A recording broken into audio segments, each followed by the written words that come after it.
Comment peut-on aimer quelqu'un qui nous fait du mal? Les pervers narcissiques sont tellement manipulateurs que la victime pense être amoureuse et en fait, elle est complètement sous emprise. La perversion narcissique, vous l'avez peut-être vécue ou vous la vivez encore.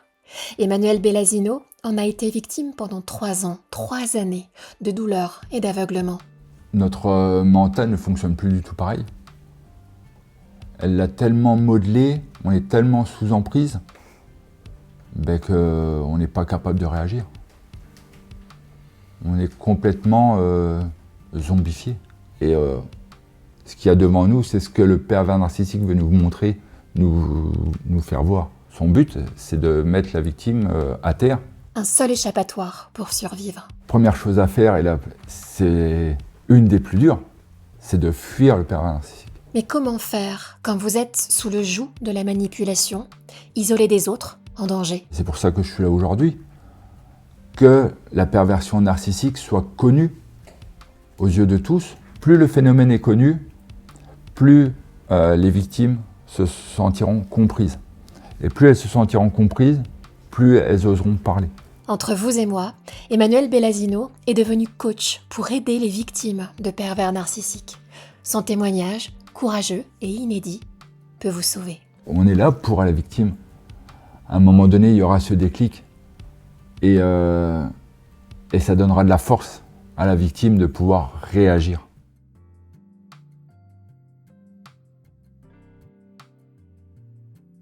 Bonjour tout le monde et bienvenue dans ces hors-séries d'Entre vous et moi. Alors vous le savez, sur Entre vous et moi, on a l'habitude de découvrir des personnalités, mais également des personnes de la société civile qui chacun, à sa manière, nous présente ses épreuves de vie, son parcours de vie pour voilà, vous dire que vous n'êtes pas seul et qu'évidemment, si nos invités le vivent, eh bien vous aussi vous pouvez le vivre.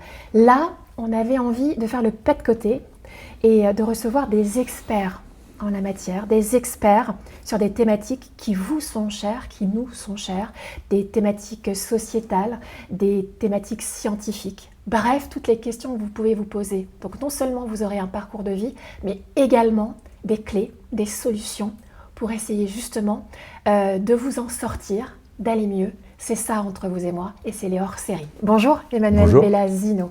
Bellasino, oui. Italien. C'est ça. D'origine. Alors évidemment, on prend les bonnes habitudes. Tu ou vous? Bon, tu. Tu, ouais. Oui. Je sentais que ça allait se faire. Et je pense aussi qu'Emmanuel, c'est peut-être un peu trop long pour toi. Ah oui, ça fait, je préfère Manu, ça fait plus convivial, plus proche des gens. C'est comme ça que tu te fais appeler aussi? Ah oui. Dans ta vie professionnelle? Oui, ouais. Personnelle et professionnelle. Alors voilà, Manu. Manu qui a vécu une histoire difficile, mais qui en a tiré quelque chose de plus beau, de plus fort pour aider les autres. Alors on va découvrir ta vie, Manu. Manu, tu es coach de vie, spécialisé notamment sur la question de la perversion narcissique. Vous avez eu l'occasion, sur Entre vous et moi, de découvrir l'histoire terrifiante, j'allais dire, de Delphine Vespizer, qui nous a parlé de son histoire de perversion narcissique. Eh bien, les hommes aussi peuvent être victimes de perversion narcissique. C'est l'histoire de Manu qui va nous en parler dans quelques instants. Victime lui-même d'une femme perverse narcissique. Et cette épreuve de vie, eh bien, tu as décidé d'en faire un cadeau pour les autres. Parce que grâce à ton histoire, à la manière dont tu t'es sorti de cette histoire, eh bien, aujourd'hui, tu vas aider d'autres personnes victimes de perversion narcissique à s'en sortir. C'est ça? Oui, c'est ça. Et puis aujourd'hui, je suis là en mon nom, mais aussi au nom de toutes les victimes présentes partout en France, partout dans le monde, tellement elles sont nombreuses. C'est voilà. Pas que ma parole que j'apporte aujourd'hui. Emmanuel, tu as 47 ans et tu es originaire de l'Est. C'est ça, alors plus précisément de Sedan dans les Ardennes. Très bien. Alors vraiment nord-est. À Givonne. Oui, Givonne collé à Sedan. Ok, très bien. Avant d'être coach de vie, donc d'aider les personnes en difficulté, tu faisais quoi? Alors je travaillais en entreprise, j'ai été manutentionnaire, ensuite chef d'équipe et j'ai fini en réception logistique. Et il y a 3 ans, j'ai voulu commencer une reconversion professionnelle. Donc je me suis orienté vers l'aide aux personnes, donc je ne savais pas trop, psychologue, et j'ai trouvé la formation de coach de vie qui était plus facile que psychologue. parce que psychologue, il faut faire 3 ans d'études, 3 ou 5 ans d'études, et que par une formation, on peut devenir coach de vie. Donc j'ai fait cette formation-là, et là maintenant, aujourd'hui, je suis sorti de l'usine et je suis coach à 100%. Et aujourd'hui, je suis en cours de formation de sophrologue. Ok. Ce qui est important, on va s'arrêter juste sur la terminologie, un coach de vie. Attention, j'imagine que pour être coach de vie, il faut être certifié coach de vie. On ne s'improvise pas coach de vie, et j'entends par-ci, par-là, les gourous, coach de vie, etc. Un petit éclairage par rapport à cette terminologie justement de coach de vie? Alors, pour être coach de vie, on n'a pas besoin d'avoir de formation. Moi, j'ai voulu avoir cette formation-là pour, au niveau de la crédibilité des personnes qui viennent me voir, et aussi pour moi-même, parce que je ne me vois pas aider les autres sans être vraiment formé et savoir vraiment ce que je fais et ce que je leur apporte. Donc le conseil que tu pourrais donner justement à des personnes qui cherchent des coachs de vie, c'est de savoir d'où vient cette personne, si elle a été formée, voilà, c'est ça, c'est important aussi. Complètement, parce que si la personne n'est pas formée, elle n'a pas les outils pour vraiment aider la personne. Donc si elle n'a pas les outils, elle ne peut pas l'aider correctement. Donc c'est primordial. Oui. Coach de vie, 6 mois de formation, c'est ça? Oui, 6 mois de formation. Il y a des écoles pour ça? Alors oui, moi c'était à l'école européenne du bien-être, et qui m'a vraiment bien formé pour pouvoir me lancer complètement dans cette nouvelle voie. Alors pourquoi cette spécificité de perversion narcissique? Pour toi, c'est bien plus qu'un mot, la perversion narcissique. Tu l'as vécu dans ta chair, dans ta vie. Est-ce que tu peux nous expliquer ce que tu as vécu en tant que victime d'une perverse narcissique?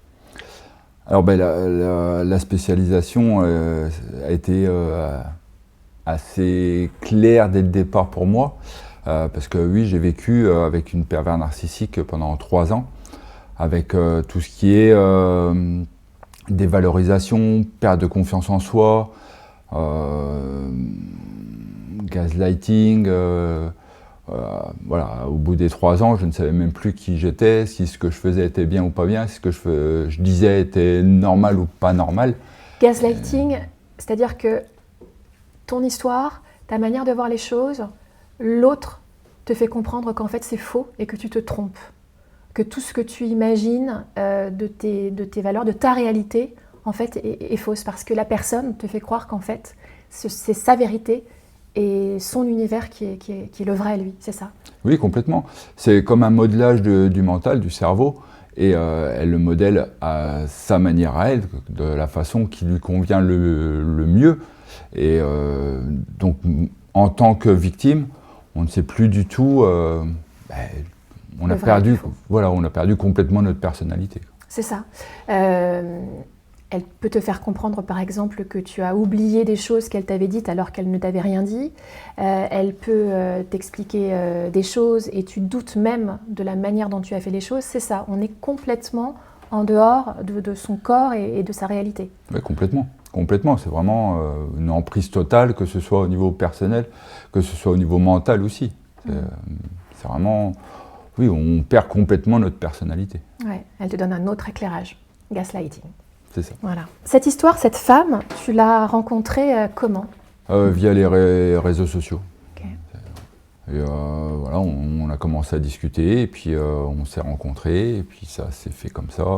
C'était à un moment donné où, dans ma vie, où j'étais pas trop bien, je venais de me séparer, il faisait quelques mois que je m'étais séparé. Et comme tous les pervers narcissiques trouvent leurs victimes quand elles sont dans un état de faiblesse au niveau émotionnel. Ouais. Et toi, quand tu la rencontres, après votre premier contact sur Internet, quand tu la rencontres, quelle femme tu as devant toi? Elle était la femme dont j'avais besoin à ce moment-là. J'avais besoin d'écoute, elle m'apportait de l'écoute. J'avais besoin d'attention, elle m'apportait de l'attention. Sauf que finalement, quand on sait que c'est une pervers narcissique, elle arrive avec un visage qui n'est pas le sien, qui n'est pas son vrai visage. Elle a un masque. Tout à fait. Et elle arrive, alors moi je dis toujours, elle arrive avec un masque blanc et son vrai visage est le masque noir. C'est-à-dire qu'elle sent tes failles, elle sent tes besoins et elle va les combler pendant un moment. Et elle va être celle qui va te remplir de tout ce qu'il te manque, c'est ça? Complètement. Alors les failles qu'elle perçoit, c'est la dépendance affective, l'empathie, la peur de l'abandon aussi. Donc elle joue sur tout ça pour ficeler un peu comme une toile autour de moi, et donc de la victime, hein, pour être plus général, jusqu'à temps que la victime soit complètement prise dans un cocon et qu'elle ne puisse plus bouger pour pouvoir commencer à mettre l'emprise dessus. Cette période, j'allais dire de lune de miel, elle dure combien de temps? L'amour parfait, la femme parfaite, le couple parfait? Dans mon histoire, elle a duré, je ne saurais même pas dire combien de temps elle a duré, parce qu'on ne se rend pas compte en fait quand on sort de cette lune de miel, quand on passe à la deuxième phase. Parce que la première phase, c'est cette période de lune de miel. Et en tant que victime, on ne s'en rend pas compte. C'est tellement fait de façon subtile que c'est transparent pour nous. On ne s'en rend pas compte, donc je serais incapable de dire combien de temps ça a duré. Elle s'est rendue indispensable dans ta vie, dans ton fonctionnement? Elle était ton air quand tu en manquais, c'est ça?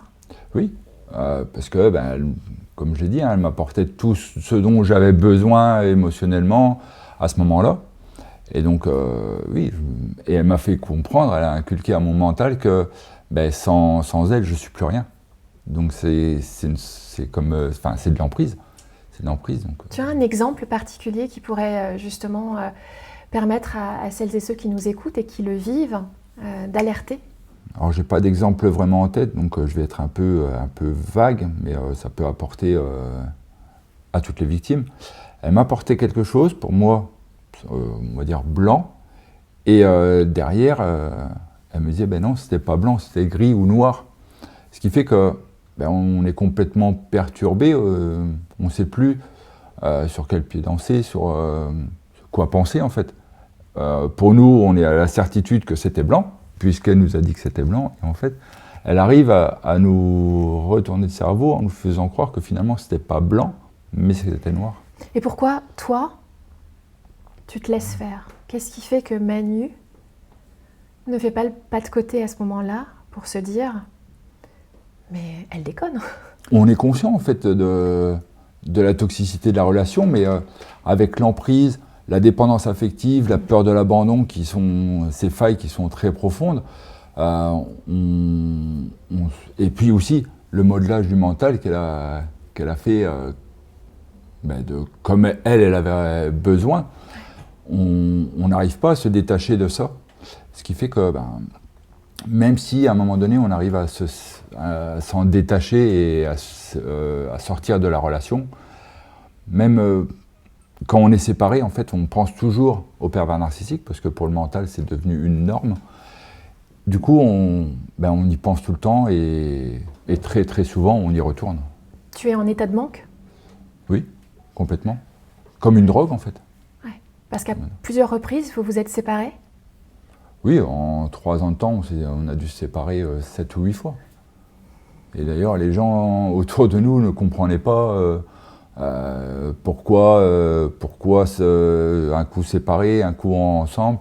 D'ailleurs, on nous appelait les feux de l'amour, parce que c'était tout le temps de la reprise de la reprise de la relation, même si je savais que c'était toxique pour moi.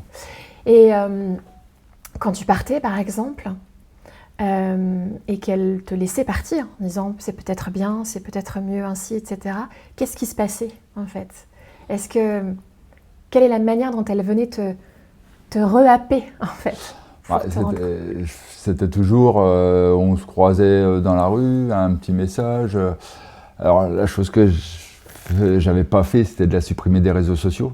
Chose que je dis à toutes les victimes, c'est la première chose à faire, même si c'est très dur, de supprimer et bloquer leur pervers narcissique des réseaux sociaux, parce que dès que je voyais une publication ou une story, ça réactivait les émotions, et surtout ça réactivait le mental qui voulait retourner dans sa zone de confort à lui, qui n'était pas à la mienne, bien évidemment.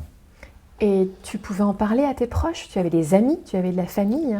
Alors j'en parlais à mes proches, mais pareil, ils ne comprenaient pas, parce qu'eux, leur norme de la relation, c'est la relation dite saine, où voilà, ça va plus, on se sépare, et puis voilà. Sauf qu'une relation toxique, c'est pas du tout pareil, étant donné qu'il y a l'emprise, la dépendance affective, la peur de l'abandon, et tout ça mêlé fait que... et aussi les liens énergétiques, qui sont entre toutes les personnes, mais qui sont multipliés, décuplés dans la relation entre le pervers narcissique et la victime.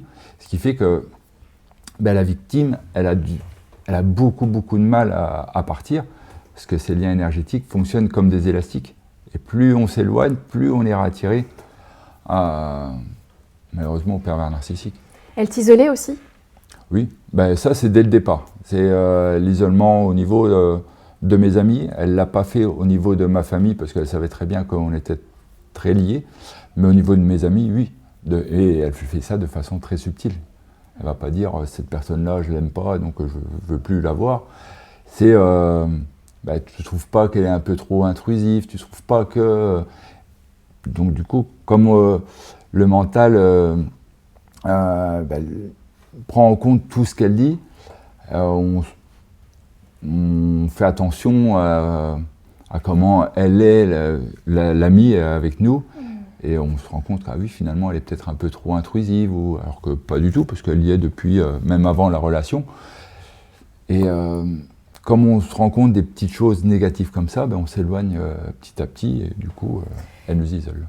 On a l'impression qu'elle te formate dans son univers, et j'imagine en plus qu'en tant que couple, tu t'es livré à elle sur justement tes douleurs. Tu parles de l'abandon, la peur de l'abandon. C'est quelque chose...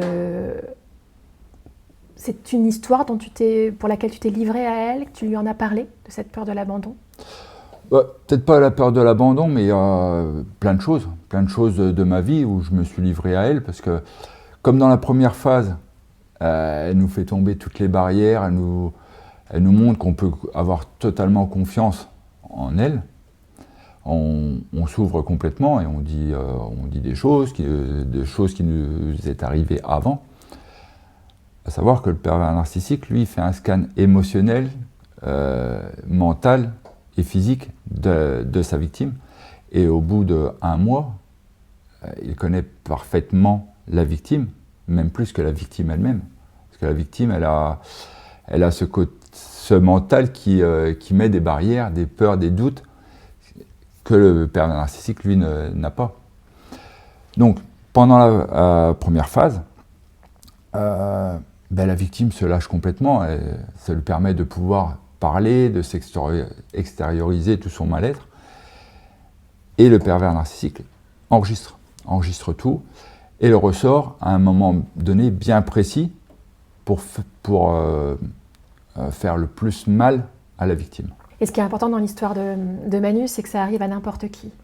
Il n'y a pas de portrait type d'une victime, d'un pervers ou d'une perverse narcissique. Il ne va pas choisir dans un milieu social, un milieu intellectuel. Il prend, il voit, il scanne, ou elle voit, elle prend, elle scanne, quand la victime se présente à elle ou à lui. C'est ça en fait. C'est ça, oui. C'est pas le niveau social qui l'importe, c'est surtout les failles. Les failles qui sont présentes chez la victime, où là elle va pouvoir les utiliser parce qu'elle maîtrise parfaitement ses failles, jusqu'à son but, c'est de mettre la victime à terre, jusqu'à temps qu'elle ait les 2 genoux à terre. J'allais dire, pour en faire quoi? Toi, tu es devenu quoi dans ses mains, dans ses filets, juste avant de pouvoir t'en sortir? Tu étais quel homme à ce moment-là? J'étais plus un homme, j'étais plus une personne, j'étais plus rien. J'étais plus rien. Elle m'avait mis un genou à terre. Heureusement, j'ai pas mis le 2e genou à terre, ce qui m'a permis de pouvoir partir définitivement. On va voir comment tu as fait au fur et à mesure de l'interview.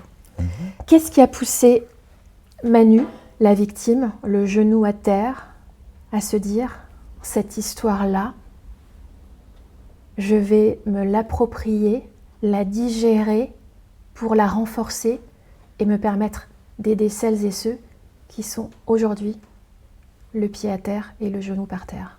En fait, le fait d'avoir vécu cette situation me permet de comprendre aujourd'hui complètement les victimes. Pourquoi elles réagissent de telle façon, pourquoi elles ne réagissent pas aussi. Parce que ces relations-là, tant qu'on ne les a pas vécues, on ne peut pas comprendre.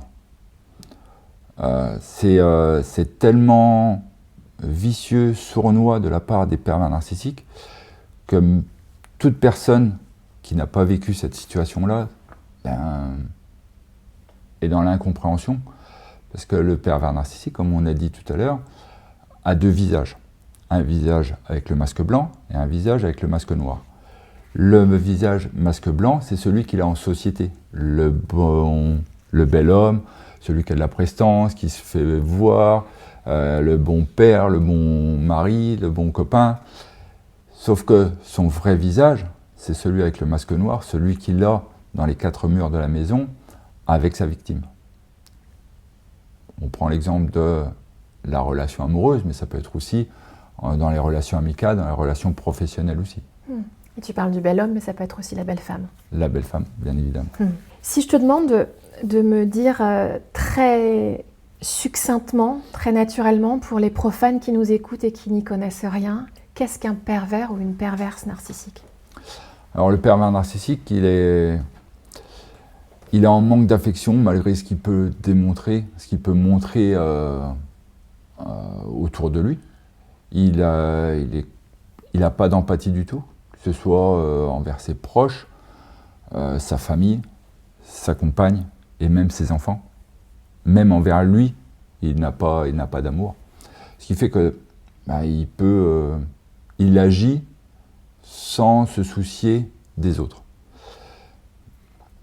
C'est pour ça que quand il y a une séparation d'une relation avec enfant, il utilise sans aucun problème les enfants pour toucher la victime. Même si ça peut faire mal aux enfants, ça ne lui importe pas du tout. Il manque aussi beaucoup d'affection, parce que la perversité narcissique provient de l'enfance, où il y a eu abandon parental ou dysfonctionnement parental avec de l'alcool, de la drogue, du sexe. Ce qui fait que quand il était jeune, vers 5-6 ans, il a subi tout ça et il ressort surtout à l'âge adulte. Il peut le ressortir à l'adolescent, c'est assez rare, mais ça arrive, mais surtout dans ses relations en tant qu'adulte. Et j'imagine que tu as fouillé l'histoire de ton ex-compagne. C'est exactement ce qui s'est passé pour elle? Oui. Des failles pendant l'enfance? Tout à fait. Ouais. Alors ce qui est intéressant chez un pervers ou une perverse narcissique, c'est aussi que comme lui est incapable et ne veut pas ressentir la béance, le vide en lui, c'est qu'il va utiliser l'autre comme miroir pour voir si l'autre va réagir. Et j'ai trouvé cette définition que je trouve juste du psychanalyste et psychiatre Jean-Paul Racamier, qui est le premier à parler de l'expression pervers narcissique en 86. Le mouvement pervers narcissique se définit essentiellement comme une façon organisée de se défendre de la part du pervers narcissique.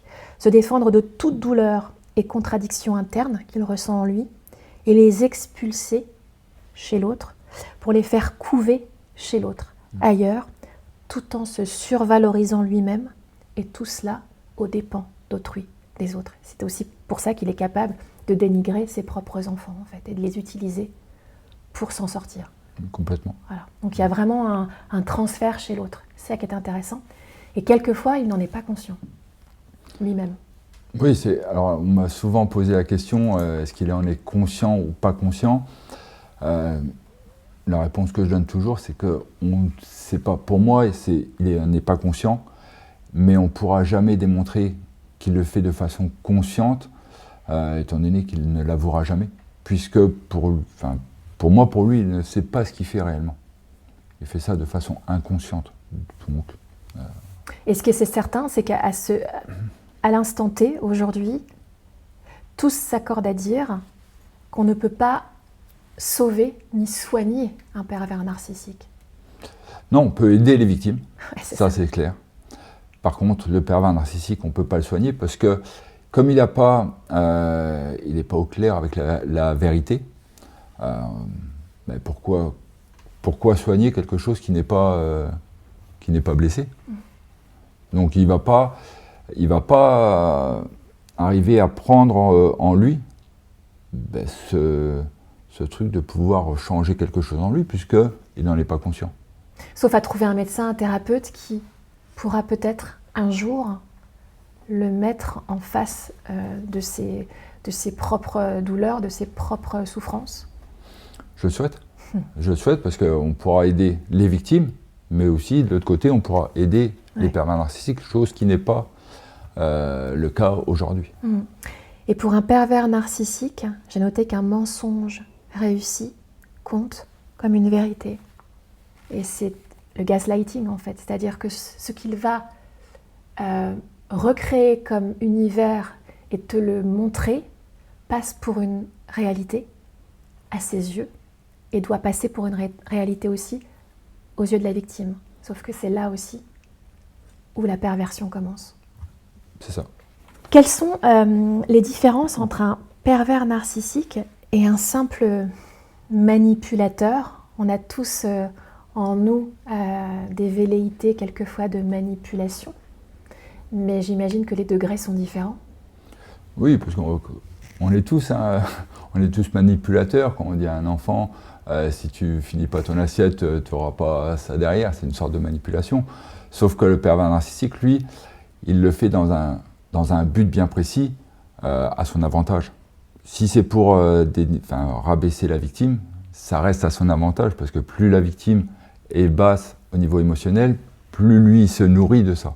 Donc ça renforce. Voilà, ça reste toujours à son avantage. Donc c'est là la grosse différence entre le manipulateur et le pervers narcissique. Et la perversion narcissique est-elle une pathologie, une maladie? Non, sinon on pourrait la soigner. Et c'est ça qui fait que cet état d'être, de penser et d'agir est si difficilement palpable, si difficilement repérable aussi chez les victimes, c'est ça? Oui, il y a ça, mais aussi le fait de la première phase, qui est la phase de lune de miel, qu'on appelle aussi phase caméléon, parce que le pervers narcissique se colle parfaitement à la victime, elle lui apporte tout ce qu'elle a besoin. Il colle aussi au niveau de tous ses loisirs, de tout ce qu'elle aime. Donc c'est la personne idéale pour la victime. Et enfin, j'imagine que tu as la réponse, mais y a-t-il plus d'hommes pervers narcissiques que de femmes? Au niveau des chiffres, oui, il y a plus d'hommes pervers narcissiques que de femmes. Mais pour moi, ces chiffres sont alors je ne vais pas dire faux, mais... erronés. Voilà. Ouais. Parce que les hommes ont beaucoup de mal par rapport à leur ego d'avouer qu'ils se sont fait manipuler. Donc le nombre de victimes femmes, oui, je pense qu'il est vrai, même si il y en a beaucoup qui ne sont pas encore rendus compte qu'ils sont dans des relations pervers narcissiques. Mais le chiffre de nombre d'hommes victimes, pour moi, il n'est pas à la hauteur de celui qui est réellement. Tu viens de le souligner, Manu, la question de la honte. La honte d'avoir été victime. J'imagine que cette question-là est le nœud du problème pour s'en sortir. Oui, après, avec le recul, je peux dire que voilà, il ne faut pas avoir honte parce qu'on a été manipulé et on a subi tout ce que le pervers narcissique a, toutes les cartes qu'il a pour manipuler sa victime. Donc nous, on n'a fait que subir. On n'a pas été maître du jeu dans son jeu de cartes. On a juste subi. Tu as ressenti la honte? Comme toutes les victimes, au début. Comment j'ai pu me faire manipuler? Pourquoi je me suis laissé faire? Pourquoi j'ai pas agi? Alors que, au fond de moi, j'en étais conscient. Mon cœur était conscient, mon mental non. Et dans l'inconscient collectif, on se dit comment peut-on se faire manipuler par une femme qui n'a pas la force d'un homme? Mais c'est là aussi tout le problème, c'est que la perversion narcissique n'utilise pas la force, forcément. Non, mais la force mentale, oui. Voilà. Donc une femme peut être aussi perverse, narcissique qu'un homme. Oui, complètement. Complètement. Et c'est pour ça qu'on arrive aussi à ce que des femmes battent les hommes. Parce que pour moi, alors c'est pour moi, j'ai pas plus creusé que ça la question, mais pour moi, toutes les personnes victimes de violences sont avec des pervers narcissiques. Et c'est là aussi où j'attire votre attention, c'est qu'il est toujours facile de juger une situation en se disant mais comment peut-il ou peut-elle ne pas voir ce qu'il se passe? Pourquoi n'a-t-elle rien dit? Pourquoi n'a-t-il rien dit? Pourquoi ne s'est-il pas enfui? C'est facile de poser ces questions-là, mais sur le terrain, c'est si difficile de s'en sortir. Ben, complètement. Mais l'exemple le plus parlant, je viens de parler des personnes battues, hommes ou femmes battues, c'est celle-là. C'est pourquoi la femme battue sait qu'elle est battue. Quand elle part au travail, elle sait que quand elle va rentrer, il y a possibilité qu'elle soit battue. Parce qu'il y a des jours où ça va être un rapprochement émotionnel, et des jours où ça va être le dénigrement et les coups. Et pourquoi elle ne part pas? Parce qu'elle est sous emprise, et non pas parce qu'elle est amoureuse comme la victime pense. Elle pense être amoureuse, et en fait, elle est complètement sous emprise. Tu as reçu des coups, toi? Non. De ta compagne? Non. Et je pense que elle savait pertinemment que c'était le point de non-retour. Que si elle passait à l'acte des coups, je pense que là, ça aurait été vraiment la fin. Et en parler à tes amis, à ta famille, en leur disant « ça ne va pas, je suis malheureux, je suis en danger », c'est si difficile? En parler, non, mais se faire comprendre, oui. Ah. Parce que pour toute personne dans une relation normale, si ça ne va pas dans le couple, on se sépare, et puis voilà. Là, c'est beaucoup plus compliqué. En quoi? Quand on se sépare, il y a toujours cette attirance l'un à l'autre, même quand la personne n'est pas présente. Même en étant séparés, il y a des choses que je n'ai pas fait de peur qu'elle le sache, qu'elle le prenne mal, alors que j'étais complètement libre. Il t'a fallu combien de temps pour te désintoxiquer d'elle? Alors déjà 3 mois de thérapie. Donc c'est d'ailleurs cette thérapeute qui était coach, qui était psychologue et coach, qui m'a donné cette envie de reconversion professionnelle. Et après, un travail continuel sur moi pour vraiment cicatriser ces failles en profondeur de dépendance affective, de peur de l'abandon. Et aujourd'hui? Et aujourd'hui, voilà, je suis heureux, je me suis complètement reconstruit. J'ai retrouvé la confiance en moi, j'ai l'épanouissement familial, professionnel, amical, vraiment dans la vie en général. Elle passe dans ta tête quelquefois? Non. Elle est complètement zappé de mon mental, de mes pensées, parce que du travail que j'ai fait sur moi, ça m'a permis justement de complètement la recouvrir complètement et de ne plus y penser.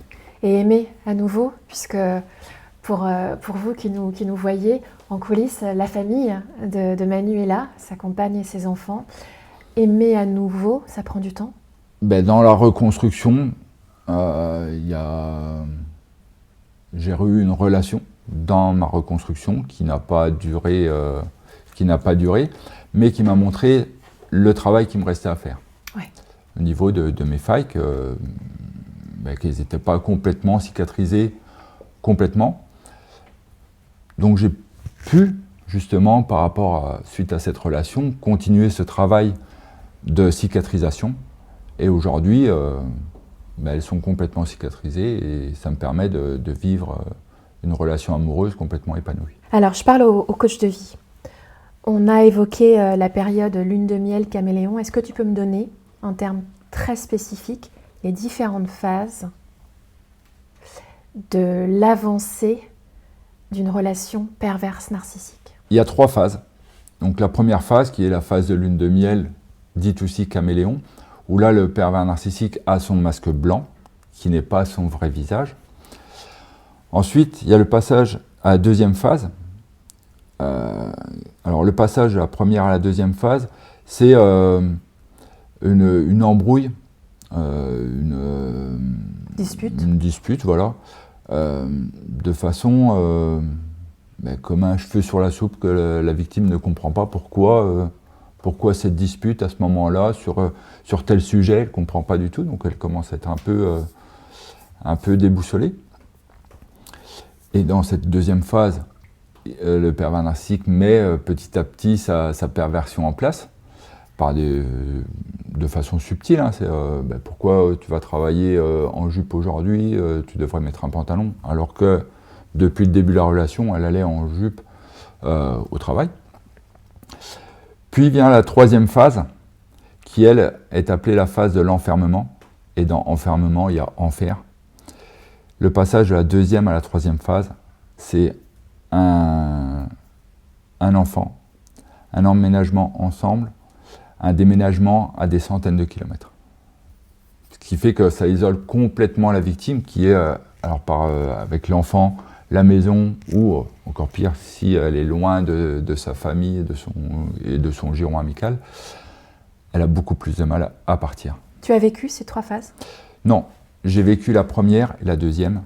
J'ai failli entrer dans la troisième en achetant une maison. Et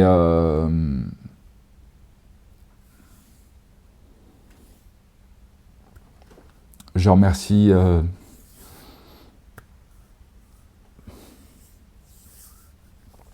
ma mère et mon frère qui m'ont complètement dissuadé d'acheter cette maison. Et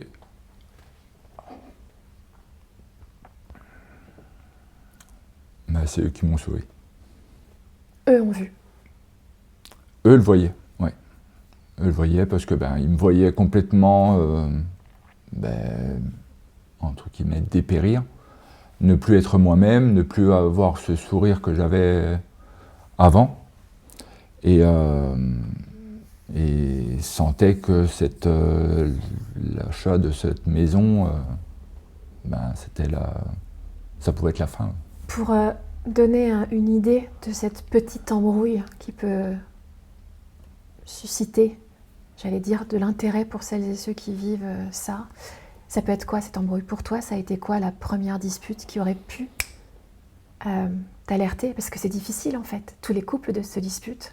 Qu'est-ce qui fait que cette dispute-là n'est pas saine? Pareil, je ne saurais pas dire, puisque c'est... T'as zappé? Je ne l'ai pas vu, surtout. C'est que je ne l'ai pas vu, parce qu'il y a cette dispute, et derrière, il y a tout le travail du pervers narcissique qui fait que minimise. C'est normal. Voilà. Très intéressant ce que tu dis, en effet. Ouais. C'est que quand on est la tête dans le guidon, on ne le voit pas.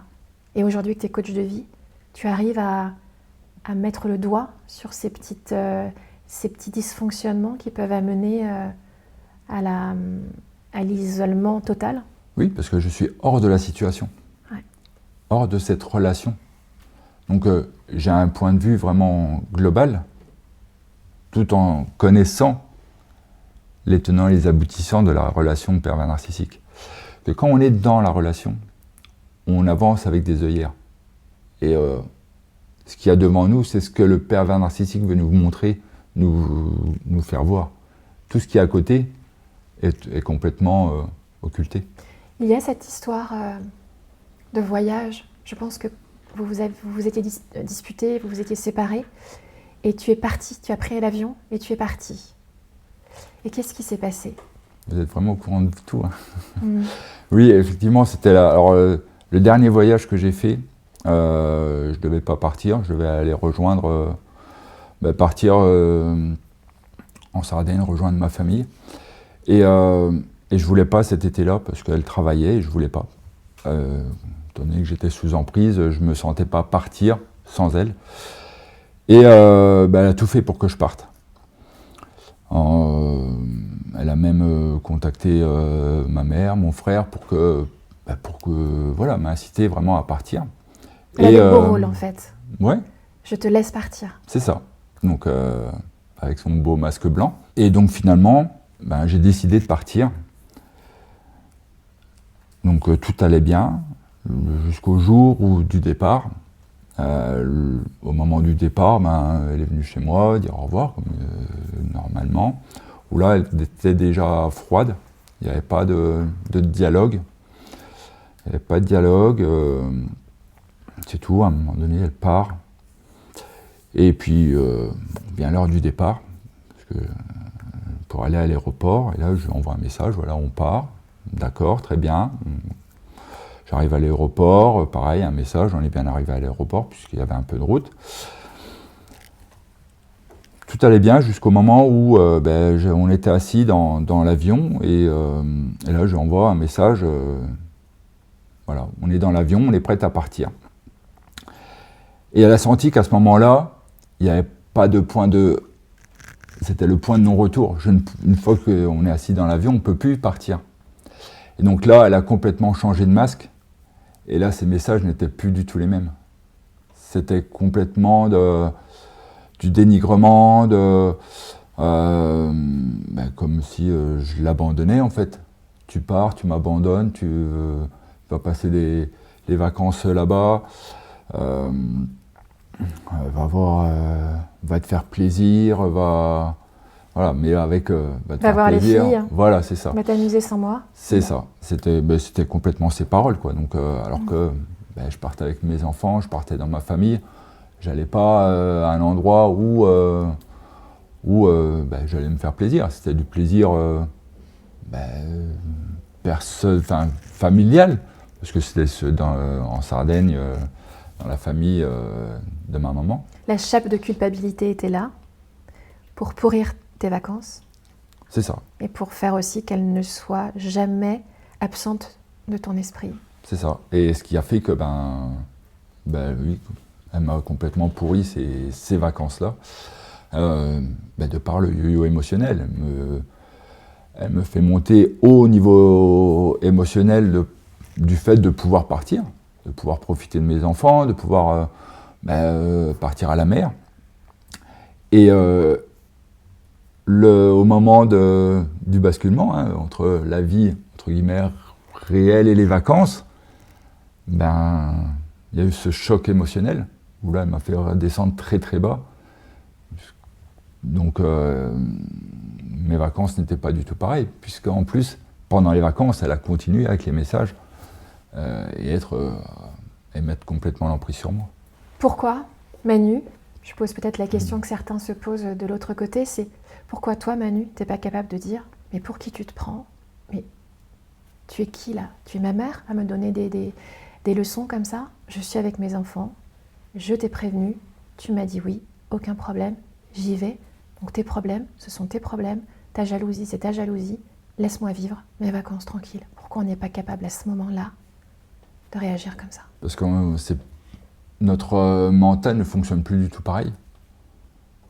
Elle l'a tellement modelé, on est tellement sous emprise, qu'on n'est pas capable de réagir. On est complètement zombifié.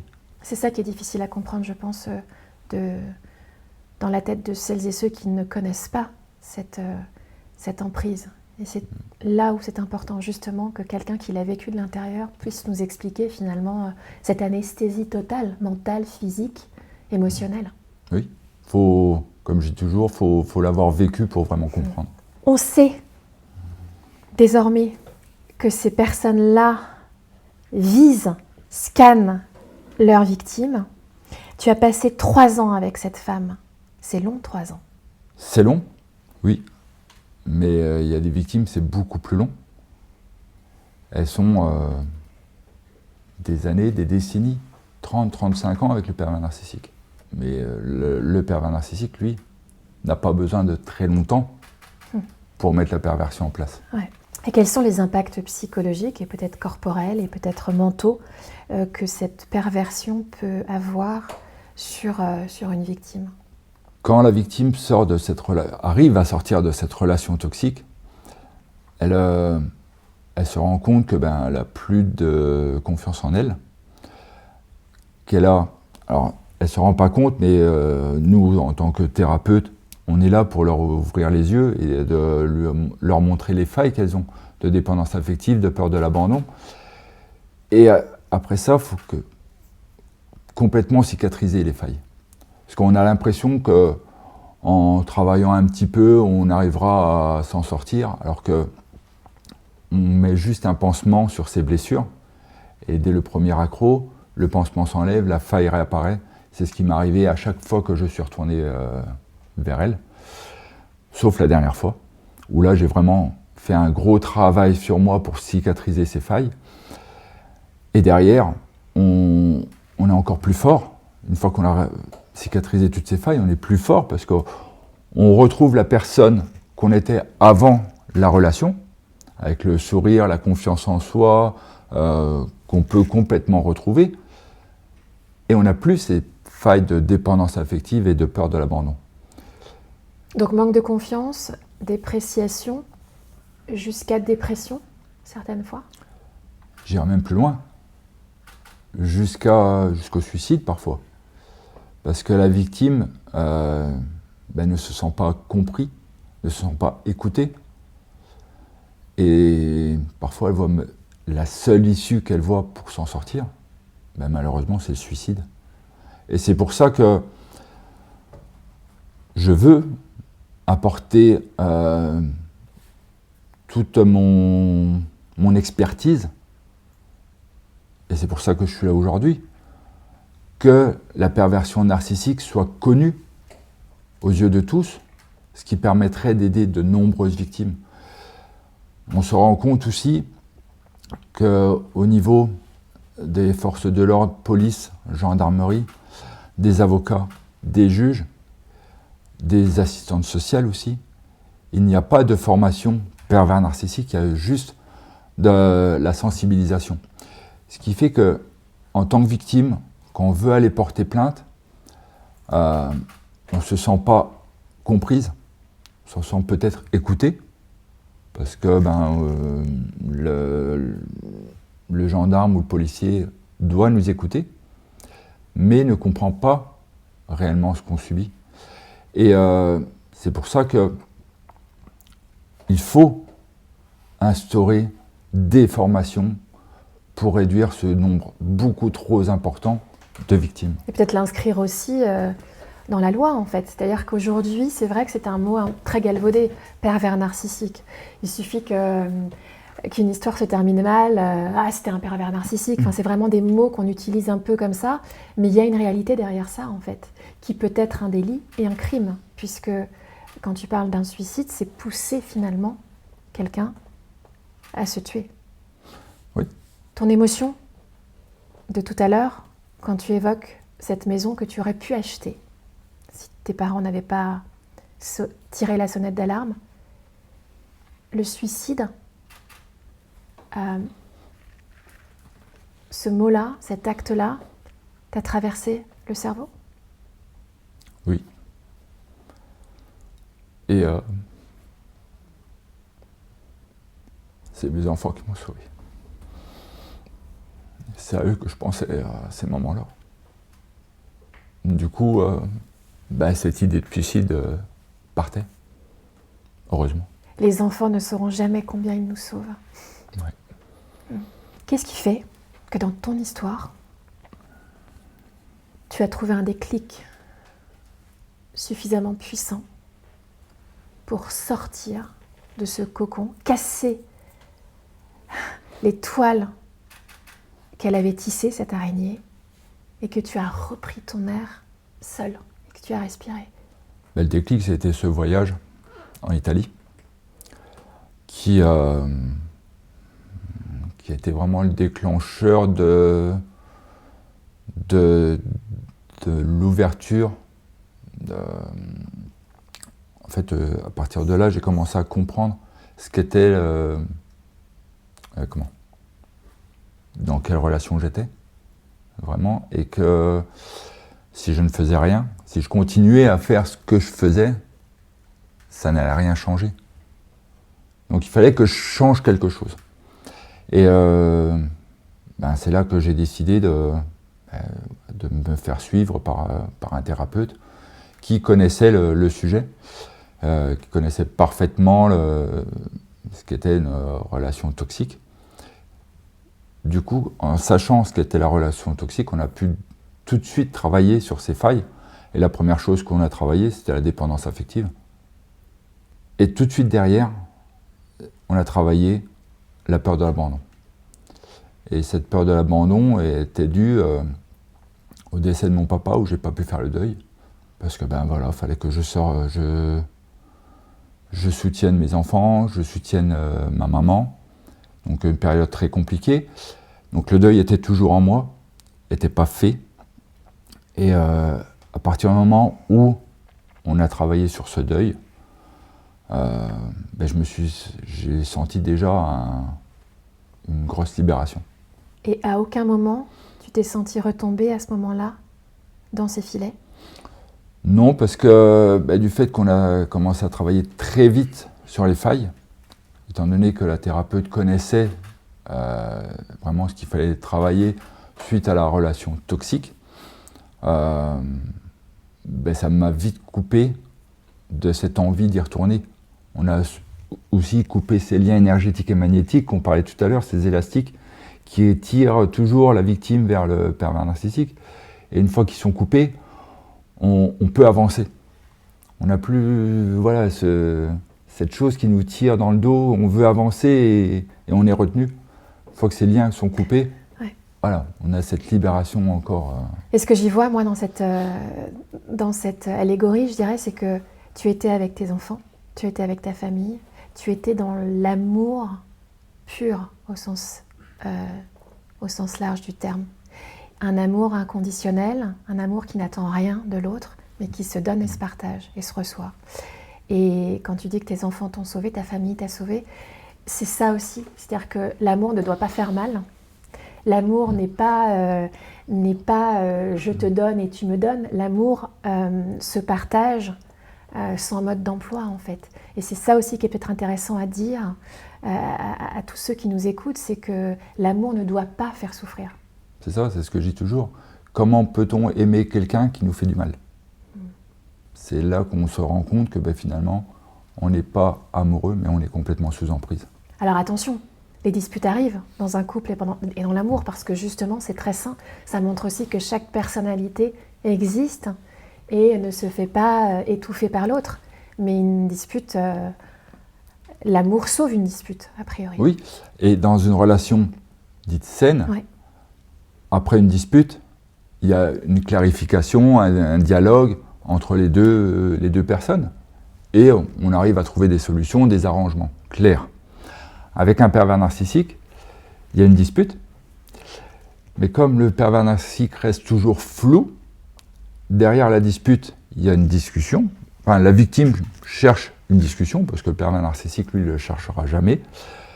La victime cherche une discussion, et à la fin de la discussion, ça reste toujours flou. Et le cœur du problème n'est pas résolu du tout, quoi, en fait, c'est ça. Tout. Est-ce que tu peux nous établir une liste de signaux à détecter que tu vois, toi, à chaque fois, parmi les clients que tu reçois, les histoires que tu découvres, quels sont les quelques signaux sur lesquels tout de suite, on doit faire attention? Le premier qui me vient en tête, c'est au niveau financier. Le pervers narcissique utilise la victime comme un portefeuille et lui prend tout son argent. Ce qui fait que au bout de la relation, la victime sans argent ne peut plus partir, ou avec beaucoup plus de mal. La deuxième chose, c'est l'isolement, qu'il isole des amis, de la famille, pour que la victime ne puisse plus se confier. Et, parce que si elle se confie, le pervers narcissique risque d'être démasqué, et c'est ce qu'il a... c'est sa plus grosse crainte, d'être démasqué. La troisième, c'est ces disputes sans raison d'être, le manque d'empathie, qui qui est là, qu'il pense uniquement à lui et pas au bien-être de toute la famille comme ça devrait être. Le délaissement de la victime quand il y a un enfant, par exemple. Il ne s'occupe pas du tout de l'enfant, c'est la victime qui doit complètement s'en occuper, qui est toujours dans l'enfermement de la victime. Et lui, il a liberté, sa totale liberté. Le fait qu'il reste toujours flou, il n'y a rien qui est clair avec un pervers narcissique. Et ce qui fait qu'au bout d'un moment, la victime se pose la question si c'est pas elle, la pervers narcissique, et pas le vrai pervers narcissique. Tu as pensé à ça, toi, dans ton histoire? Oui, parce qu'on se demande, comme on ne sait plus ce qui est vrai, ce qui est faux, si ce qu'on dit est vrai, ce qu'on dit est réel, on est complètement dans le doute. Donc on se demande si... et le pervers narcissique nous le fait comprendre, nous fait penser ça. À savoir, est-ce que, comme il rejette toute la faute sur la victime, à un moment donné, la victime est en droit, malheureusement, de se poser la question si ce n'était pas elle le problème. Donc si c'est elle le problème, c'est elle le pervers narcissique. Ouais. Et le pervers narcissique se positionne en victime. Toujours. Et la victime en bourreau. C'est ça. Inversement des rôles. D'où le terme effet miroir. Alors évidemment, tous les signaux que tu as égrenés ne sont pas exhaustifs. Et en effet, il peut y en avoir d'autres. Et c'est pas parce qu'il n'y a pas une question d'argent, etc., que vous n'êtes pas forcément avec un pervers narcissique. C'est ça aussi qui est intéressant, c'est que c'est vraiment un panel très large de ce que toi tu as pu recueillir comme signal auprès de tes clients, c'est ça? Oui. Il cherche les failles où il peut s'engouffrer, qu'il maîtrise complètement. Et oui, si c'est pas le financier qui peut aller chercher chez la victime de par son empathie, il va chercher la dépendance affective, il va chercher la peur de l'abandon. Il cherche toujours la faille où il peut s'engouffrer sans problème et agir comme il l'entend, parce qu'il maîtrise complètement ses failles. Et l'imagination d'un pervers est sans limite. Oh ben, comme je disais, il n'a pas un coup d'avance sur la victime, il en a toujours deux d'avance. Est-ce qu'il y a des tests qu'on peut se poser quand on est par exemple en couple? On évoque le couple, mais évidemment ça peut être aussi dans une relation professionnelle. Est-ce qu'à un moment, on peut se faire des autotests en se disant « Attends, je sens qu'il y a un truc qui ne va pas. Voilà, comment je peux évaluer la situation et savoir que là, c'est déjà très chaud ». Alors prendre du recul quand on est dans la relation, c'est très compliqué parce que le mental, lui, il a ses œillères et il nous empêche d'avoir cette vision plus large de la situation. Après des tests, il en existe pour voir si on est réellement en relation avec un pervers narcissique. Ce sont des questions à se poser? Oui, c'est des questions. J'ai fait un questionnaire de 30 questions et à la fin, on voit si c'est par rapport à un nombre de points. Si on a entre 0 et 10, on est dans une relation saine, donc pas pervers narcissique. De 10 à 20, attention, il y a possibilité. Et de 20 à 30, on est dans une relation pervers narcissique. L'idée, c'est de se faire aider. L'idée, c'est de ne pas rester seul et c'est de demander de l'aide, que ce soit auprès d'un praticien médecin, psychologue, psychiatre, mais également d'un coach de vie. Et toi, aujourd'hui, dans ta pratique de coaching, quelle est la démarche que tu emploies pour permettre à celui ou à celle qui vient te voir de déceler peut-être une emprise de cette personne par un pervers? C'est la discussion ouverte et en toute confiance entre la personne qui vient me voir et moi-même. Et le non-jugement. Parce que je ne me vois pas juger une victime alors que j'étais moi-même victime. Au contraire, je la comprends. Je la comprends, donc je sais pourquoi elle a agi de telle façon, pourquoi elle n'a pas agi aussi quand elle aurait dû agir. Ce qui fait que la personne se sent comprise, en plus d'être écoutée. On peut s'en sortir? Complètement. La preuve. La preuve. Et comme je dis toujours, la relation pervers narcissique est juste une parenthèse dans la vie, dans notre ligne de vie. Comme une parenthèse dans une phrase, on peut l'enlever. Dans la vie, même s'il y a des restes, parce que on retient tout ce qu'on a vécu, mais on peut redevenir la personne qu'on était avant la relation, et même encore plus forte, parce qu'on a soigné ces failles de dépendance affective, de peur de l'abandon, qui crée de la jalousie, et qui est toxique pour une relation. Comment faire le pas pour être aidé, puisqu'on est isolé, puisqu'on est perdu, puisqu'on n'a plus confiance en soi, puisqu'on n'a plus d'identité? Comment pousser quelqu'un à demander de l'aide? Il faut le déclic. Il faut que ce soit la victime qui arrive à avoir le déclic. On ne peut pas pousser une victime à aller voir un thérapeute, à aller se faire aider. Alors la pousser, l'orienter, oui, mais l'obliger, non. Parce qu'elle n'a pas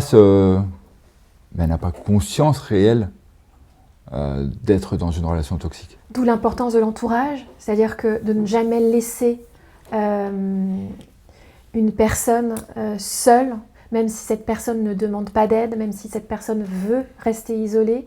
L'importance de l'entourage, c'est ça aussi qui t'a sauvé, toi? Complètement. Et quand on est victime, qu'on a des problèmes, on a toujours peur de gêner les autres. Alors que les autres sont toujours ouverts pour nous aider. On peut les rejeter. Mais il faut y aller, il faut que les personnes autour, ceux qui nous écoutent aussi, qui peuvent avoir des gens dans leur famille, dans leur entourage, qui peuvent souffrir, n'hésitez pas à y aller, même si vous êtes rejeté. Oui. Montrez-leur que vous êtes là à côté. Oui, parce que à ce moment-là, la victime est complètement perdue. Et à force de sentir qu'elle est là, qu'on est là pour la victime, à un moment donné, il y aura ce déclic. Et ça donnera de la force à la victime de pouvoir réagir. Puisqu'un pervers narcissique n'est pas malade, puisqu'un pervers narcissique finalement reste dans son jus, la solution c'est quoi pour une victime? Fuir? Partir, ouais. La première chose à faire, et c'est une des plus dures, c'est de fuir le pervers narcissique. Complètement fuir. Et une fois fui, c'est se couper de tous les liens avec le pervers narcissique, que ce soit téléphone, que ce soit réseaux sociaux, j'ai envie de même dire des amis, parce que le pervers narcissique, il va chercher toujours le petit lien qui la relie à la victime pour pouvoir la réattirer à elle, avoir toujours l'emprise sur elle. Y compris dans son milieu professionnel, c'est-à-dire que vous êtes victime d'un patron pervers narcissique, on ne pourra jamais le raisonner. C'est à vous de partir. Il faut arriver à mettre des preuves sur ce qu'on dit. Et ils sont tellement pervers, d'où le nom, que c'est très dur de mettre des preuves de ce qu'on subit. Donc, pouvoir arriver à apporter des preuves sur un patron, sur une situation, c'est compliqué. Et quand on ne peut pas couper le lien, quand on a besoin de ce boulot parce qu'on a besoin de son salaire, on a besoin de voir ses enfants, et si jamais on coupe avec la mère de ses enfants, on ne verra plus nos enfants, on fait comment? C'est là la plus grosse difficulté. Comme je disais tout à l'heure, les juges n'ont pas de formation par rapport à la perversion narcissique. Et les pervers narcissiques sont tellement manipulateurs que même à ce moment-là, ils arrivent à manipuler les avocats, les juges, et se faire passer pour victime. Et c'est pour ça que j'interpelle les pouvoirs publics, tous ceux qui ont les moyens de faire changer ces choses-là, de mettre des formations dans le cursus d'apprentissage pour que la perversion narcissique soit réellement connue. Ouais. J'appelle aussi les médias écrits, télévisuels, radio de dire le terme pervers narcissique. Il faudrait une campagne en fait, une campagne comme on parle de la drogue, de l'alcool, il faudrait une campagne aussi contre ce fléau de la perversion narcissique. Oui, ou comme Marlène Schiappa l'a fait avec les femmes battues. Plus on en parle, plus la parole est libérée. Normalement, c'est ça. Plus les victimes n'ont plus honte de parler. Plus le phénomène est connu, plus les victimes se sentiront comprises. Et plus elles se sentiront comprises, plus elles oseront parler. Est-ce que tu as été en colère à l'issue de cette emprise? Est-ce que la colère est déjà le début d'une guérison? La colère est présente dans tous les deuils. Quand on sort de la relation narcissique, il faut faire le deuil de la relation. Et donc forcément, il y a cette période de colère que j'ai eue aussi. Et qui est saine. Qui est saine parce qu'on s'en veut de s'être fait manipuler, de s'être laissé mettre sous emprise, de s'être fait avoir. Un autre travail ensuite, après la colère, c'est le pardon. Peut-on pardonner à celle ou celui qui nous a fait tant souffrir et doit-on pardonner? Alors le pardon vient bien après. Bien après, quand on a fait tout ce cursus de deuil et qu'on se rend compte que cette relation nous a apporté des choses. Moi, ça m'a apporté le pouvoir d'une reconversion professionnelle, de maintenant aider ces victimes. Mais tout le monde ne va pas avoir ce cursus que moi j'ai eu, mais ça a apporté au niveau personnel, ça a apporté une vision différente des choses, de prendre goût à la vie, de profiter de la vie, puisqu'on a été tellement bas qu'on se dit, allons-y, profitons. Et pardonner l'autre ne signifie pas devenir meilleur ami et se revoir et encenser l'autre. C'est surtout se pardonner à soi-même d'avoir à un moment été perdu et peut-être s'être oublié soi-même. Oui, le pardon, c'est pas envers le pervers narcissique, c'est vraiment envers soi-même. Je dis toujours, il faut être égoïste dans la vie. Parce qu'on pense bien souvent que l'égoïsme, c'est un défaut. Pour moi, c'est une qualité. Parce que si on ne pense pas nous-mêmes à soi, qui va penser à nous? Personne. Ou très peu de gens. Donc pensons déjà à nous. Et une fois qu'on déborde d'énergie, de confiance, on peut, à ce moment-là, la transmettre aux autres. Pour imaginer, on prend un vase, on remplit d'eau. Tant que le vase n'est pas rempli d'eau, on se remplit nous-mêmes. Et une fois que le vase déborde, l'eau qui déborde, on peut l'apporter aux autres. Ouais. Grâce à cette épreuve, grâce à cette souffrance, tu as eu la force, la résilience d'offrir un cadeau pour les autres. Donc tu as fait ta reconversion, tu as créé ta société. Tu as également permis de faire naître une communauté, notamment sur Facebook. Vous êtes plus de 26 000 ? On est 26 500 dans le groupe Victimes de pervers narcissiques, se reconstruire et redevenir épanoui. Voilà, qu'on peut retrouver donc sur Facebook. Et toi, en tant que coach, tu sens que de plus en plus de personnes osent révéler cette souffrance ? Non. Les gens ont encore beaucoup de mal à en parler. Là, sur le groupe qui est privé, donc les gens sentent qu'ils peuvent parler, et encore avec une petite restriction, parce qu'on ne peut pas filtrer tous les membres qui arrivent. Il arrive que, malheureusement, des pervers narcissiques arrivent à rentrer sur le groupe. Donc la parole n'est pas complètement... Les personnes ne se sentent pas complètement libres. Il n'y a que quand elles viennent discuter avec moi en privé, ou qui viennent en cabinet, qu'elles là, elles se sentent complètement libres. Mais autrement, elles ont encore ce petit frein. Et ton quotidien, tu reçois par jour combien de clients ? C'est toujours difficile de dire client peut-être des consultants, des personnes qui viennent consulter. Consulter, oui, en accompagnement. Ça dépend des jours, ça dépend des périodes.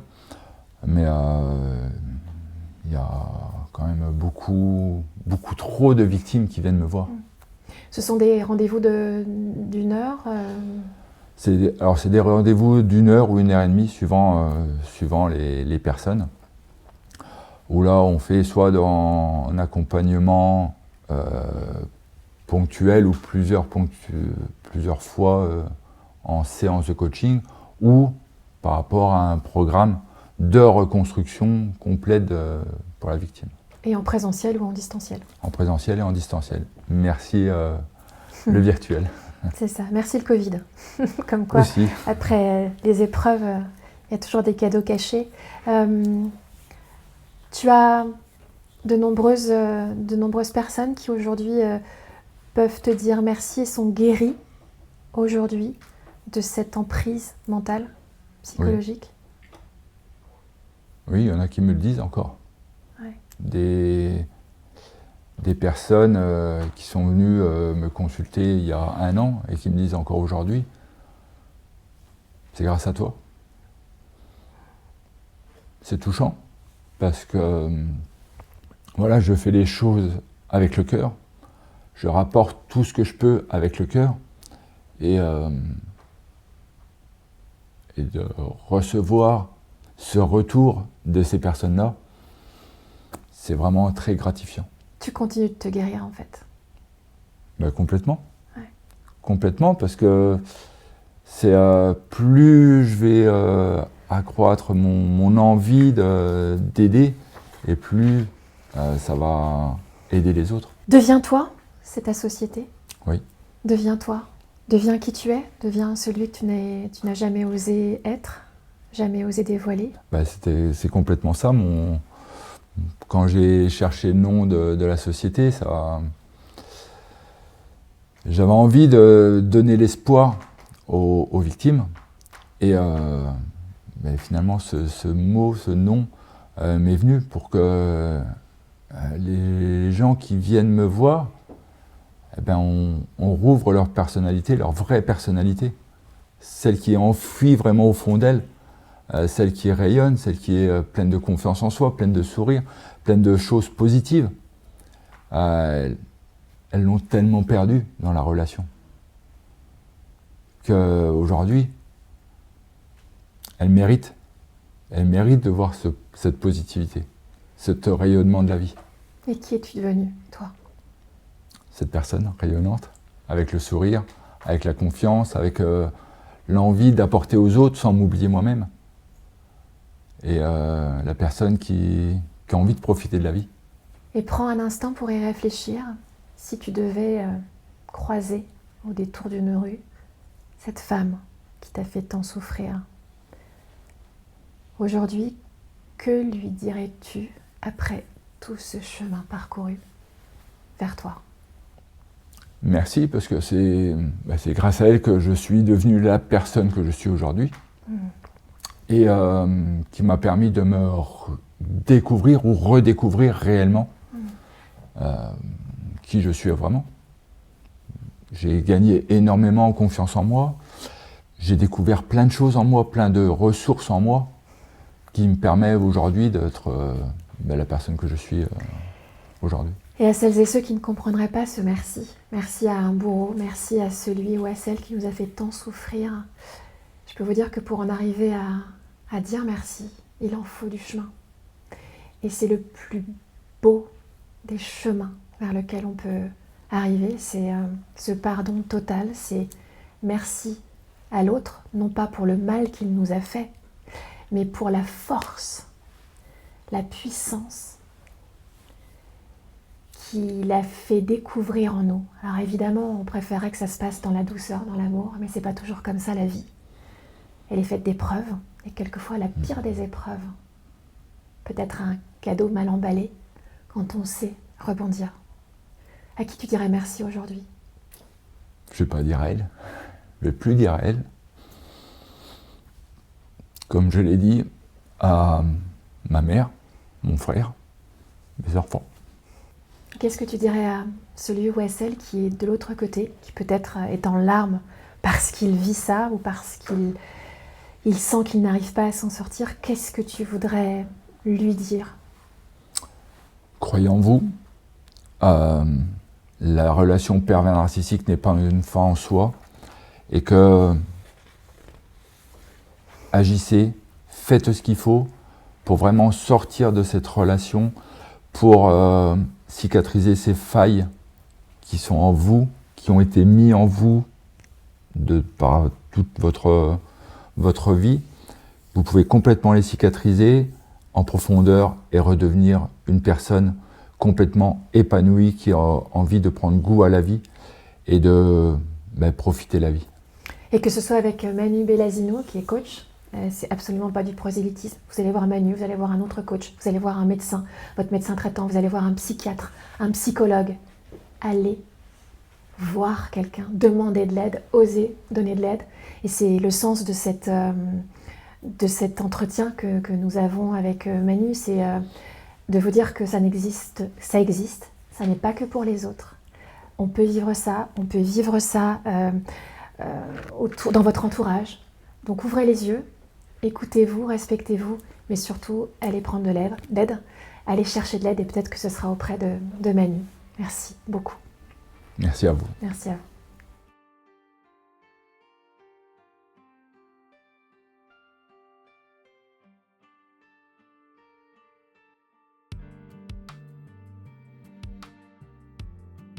Que ces mots puissants, courageux et utiles puissent être partagés au plus grand nombre.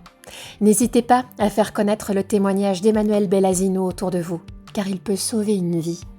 Continuez de vous abonner à notre chaîne, un clic, un j'aime et un commentaire pour faire grandir la belle communauté d'entre vous et moi. Toutes nos émissions sont disponibles aussi en podcast sur vos plateformes préférées. Et si vous le souhaitez, vous avez la possibilité de nous soutenir en faisant un don dans le lien en description. Merci.